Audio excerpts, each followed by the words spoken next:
And I know we kind of glossed over it, but you said you started July of 19. Is it right? How much did you issue in 2019? I hit Hall of Fame in 5.5 months. So by Christmas of 2019, I done in 2019 about 402,000. 2020, I did 435.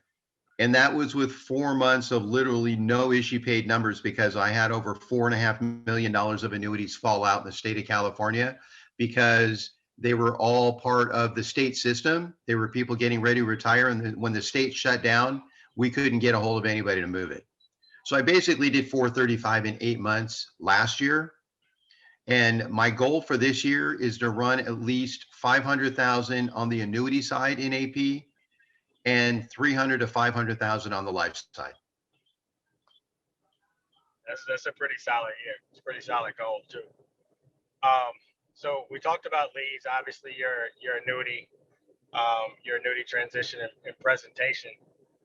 If you're getting somebody started, obviously, um, because most people like yourself are starting to build a business if they haven't started already. If you're getting somebody started and you want to just make sure that they don't gloss over it and they don't shy away from that question, aside from obviously telling them that they need to ask the golden question in the house, is there something specific that you're arming them with, or preparing them for before they start running appointments or as they get up and running to make sure that they don't miss those opportunities from day one? What I do, that's a great question, Wayne. What I do is I want to make sure they're as solid as possible on understanding where to buy their leads and how many they need to buy so they can actually get their good life insurance issue paid numbers up so that they Yeah. stick. Okay. I want them to understand the golden question.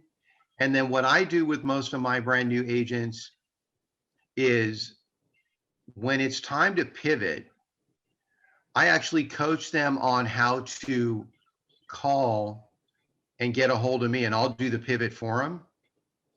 So I might look at Jose, and I'll say, okay, Jose, when you ask that golden question, you're just going to say what you just heard, which is edify or let them know they got a little work to do, and then go back and resolve your lead.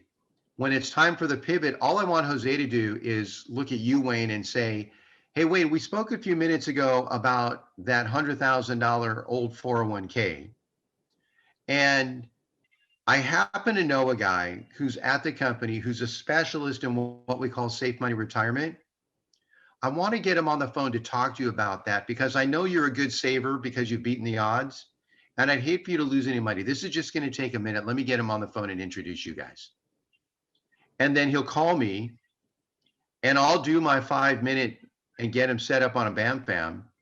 And then I'll go out there and close the first two or three for Jose in person if I'm local enough.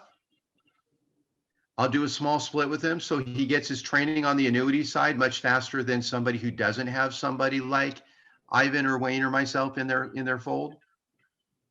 And then they're off and running, because it only takes 2 or 3 appointments. You know enough now to be fairly dangerous and to get statements, and then you can continue the training after that. Yeah, that's true because a lot of it is in their head. A lot of it is them shying away from the annuity conversation because they build it up to be something that is not, much like they did with the life side when they got started, or the phone, or anything really. And then once they figure it out, after they hear it a couple of times, they figure that it's just a conversation, like you said so many times, about saving and protecting.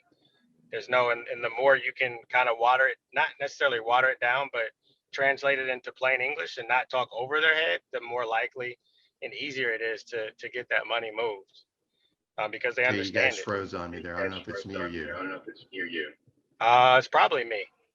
Am I back? Am I back? Let's see. I think it was him, Wayne. You're fine. Yeah, we heard both. Yeah, okay. We heard both. Okay. Is he still on, or did he drop completely? Nah, he froze, but he didn't drop completely. Okay. We'll wait for him to come back live then.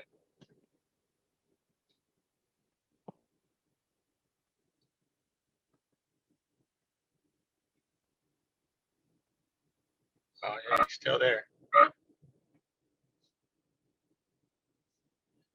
Hey, while we're waiting on him to come back, I'm going to here shortly post the sales conferences for the where are we spring now for the spring quarter across the country. You may have seen them posted on Facebook, but I'm going to post them in Slack on the training and development channel. Make sure that you identify a city, get to it, and plan around it so that it doesn't interfere with your run schedule.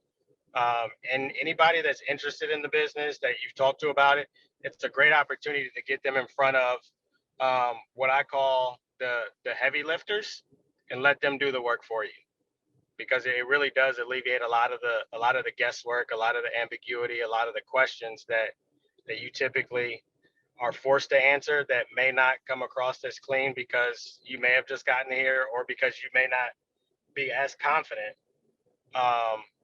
in that conversation. So just get them there, get them in the room, and let the heavy hitters kind of do the work for you, and then let us help you build this out, because there's really nowhere else that they can duplicate this type of success, for lack of a better way to put it, legally, like I always say, without having to look over their shoulder. So let's see if he's still on. Yeah, I'm here, Wayne. I lost a couple of minutes there. Okay. But one of the things I could say is this: the more relaxed you can be about what you're doing, the easier this is all going to be. Yeah. You know, so it's easy just to say, you know what, I'm just here to help. If you don't want the help, that's okay. I can move on. Yeah, you gotta let them off the hook. Mm-hmm. Absolutely. And then some of your takeaways are just, it's so seamless and it's so matter of fact that they're kind of like, well, of course I want the help, or of course I want to protect it, and they don't even realize that you're kind of pulling it away from them so that they pull it closer to the cusp. But it's definitely a recording for the ages, and it's definitely going to go in the repertoire as a part of the packet that I send out as annuity training for agents as they get started. But what I don't like is how you put me on the hook to help them transition more, but I'll figure it out. Well, you'll be fine with that, Wayne. But you know, annuities is just like the life business. Yep. It's all about reps. So if 100%. you know, yeah, you know, like they talk about 100 appointments to really understand the life insurance side. You've got to be able to walk through the annuity side. You're going to get 10 or 15 or 20 of those, and then it's going to start to feel real comfortable, because at the end of the day, it's no big deal. It's just simply another avenue that we can go help a family, get some referrals, really pump up your AP numbers and help your team and build your business.